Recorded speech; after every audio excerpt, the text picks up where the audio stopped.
What if? What if we're not the first? Now, that's a pretty speculative question, I know, but it's one that science can actually explore in a serious way. We're not here to prove that some intelligent reptile civilization once ruled the Earth. No. Instead, we're going to use that idea as a kind of thought experiment, a way to test the absolute limits of what we can see in the deep, deep past. So let's start with the central question right here. Imagine, for a second, that some species built a full-blown industrial society during, say, the age of the dinosaurs, and then, poof, they vanished. Would any trace of them actually survive 100 million years of geology? Honestly, would we even know where to begin to look? That's really the core of what we're digging into today. And to get to the bottom of this, here's our game plan. First, we'll define what this thought experiment is all about. Then, we're going to put two really interesting biological candidates to the test, the brilliant cephalopods and some of our own distant relatives from the Permian period.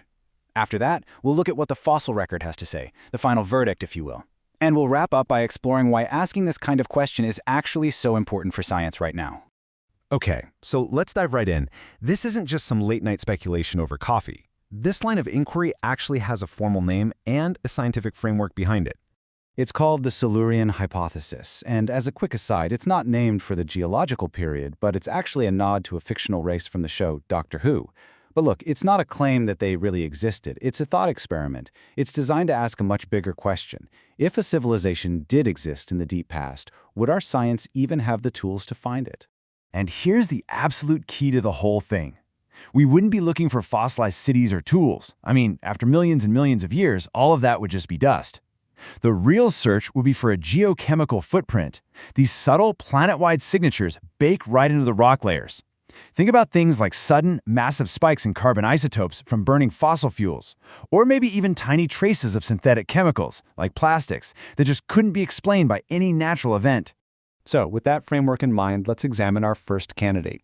If we're on the hunt for a non-human intelligence, the ocean's cephalopods, that's your octopuses, your squid, your cuttlefish, they are a fascinating place to start. I mean, modern cephalopods are undeniably incredibly smart. They solve puzzles with what looks like genuine insight, not just trial and error. They can delay gratification to get a better reward later on, which is a classic hallmark of higher cognition. Some species of octopus even seem to learn just by watching each other. Their intelligence is this remarkable case of what we call convergent evolution, meaning they develop these complex brains on a totally separate path from us vertebrates. So, of course, the question becomes obvious, right? Given this really impressive cognitive toolkit they have today, could an ancient branch of this family tree have taken that next huge leap towards technology?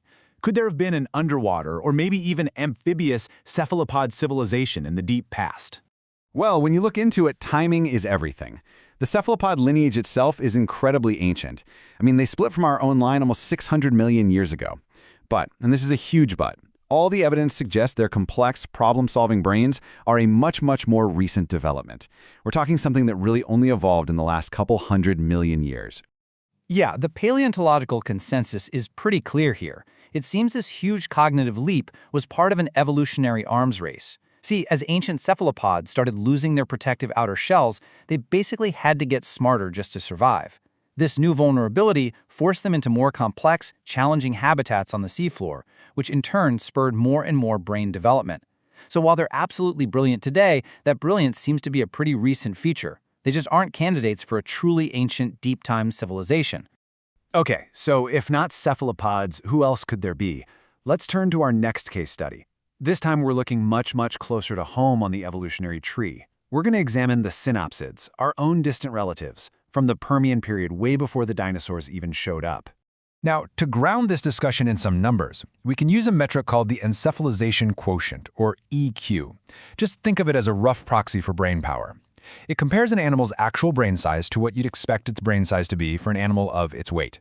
And as you can see, we humans are just way off the charts.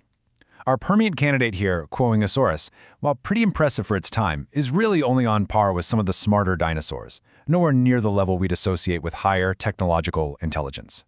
So let's drill down a bit.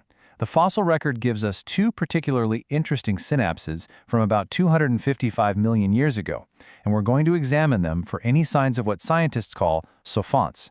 That's the ability to build and pass down knowledge over generations, the kind of cumulative cultural intelligence that's absolutely necessary for any civilization to get off the ground. All right, our first candidate is a little creature called Sumenia. And at first glance, it looks promising. It lived in trees and had these grasping hands, which is a key prerequisite for tool use, right? But when we look at the reality, its fossilized brain case shows absolutely zero signs of the kinds of specializations you'd need for complex thought.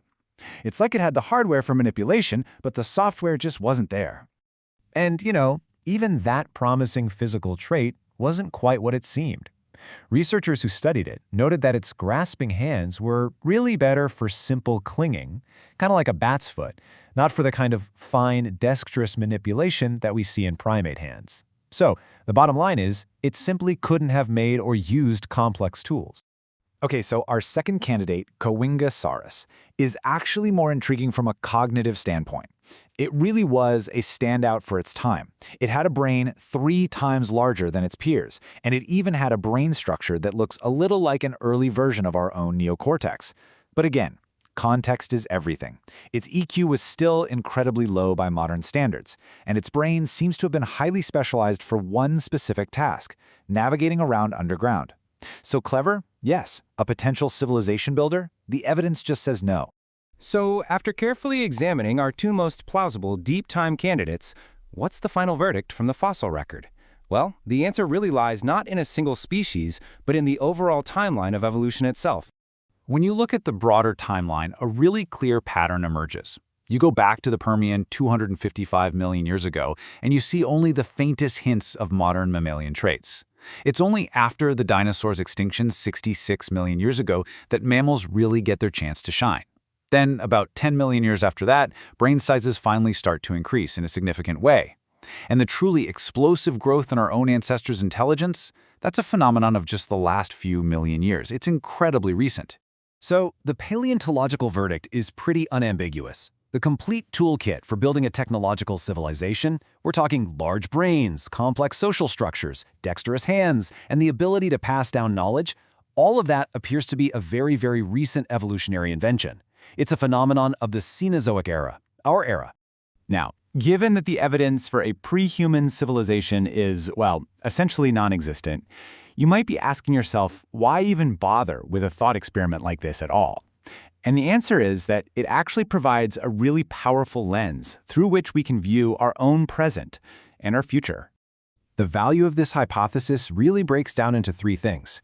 First, by figuring out how we would even look for a lost civilization right here on Earth, we can actually refine our methods for finding technosignatures on distant exoplanets.